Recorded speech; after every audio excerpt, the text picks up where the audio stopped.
Basura pa rin ang problema. Ito ang nilalaman ng Filipino Star Ngayon Opinion sa sinulat na artikulo ni Corina Sanchez na may petsang July 22, 2025. Nagsimula na ang tag-ulan, pati na ang panahon ng mga bagyo. Tuloy-tuloy na pag-ulan ang dala ni Krising sa Metro Manila nitong nakaraang araw. At kapag ganyang malakas ang ulan, siguradong may mga lugar na magbabaha pa rin. Hindi na talaga nalutas ang problema ng pagbabaha sa Metro Manila. Ilang administrasyon na ang lumipas, ganon pa rin ang dinaranas ng marami kapag malakas na ulan o may bagyo. Sa tingin ko hindi talaga malulutas ang problema ng pagbabaha kung hindi matutukoy ang pangunahing problema, ang pagtatapon ng basura kung saan-saan, partikular sa mga estero. May napanood akong video sa YouTube tungkol sa Bangladesh na may pinakamatinding problema sa polusyon sa buong mundo. Barado ng basura ang mga estero na pwedeng lumakad sa ibabaw sa kapal. Mahalaga ang mga estero para sa daloy ng tubig patong mga ilog, lawa at dagat. Kapag barado yan,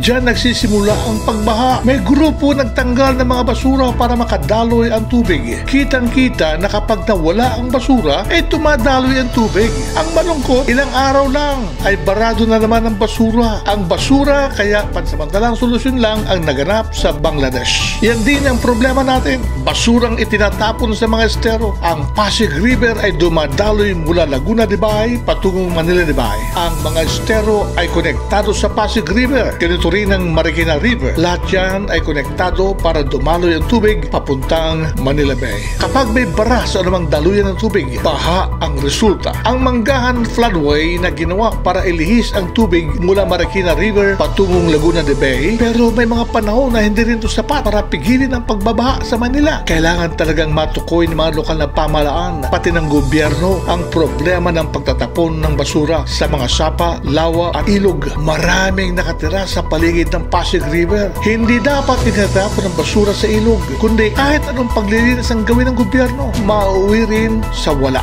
Kwento naman nakakatanda sa atin, nakakalangoy sila sa Ilog Pasig noon dahil malinis. May mga proyekto para buhayin niya ang Ilog Pasig, pero mahirap labanan ang modernisasyon at kaunlaran ng lungsod. May kabayaran talaga. Isipin na lang natin kung sa linis ng Ilog Pasig ay nalalangoyan pa rin ng tao, napakaganda siguro. Yan ang kabuuan ng artikulo ni Corina Sanchez ng Filipino Star Ngayon Opinion.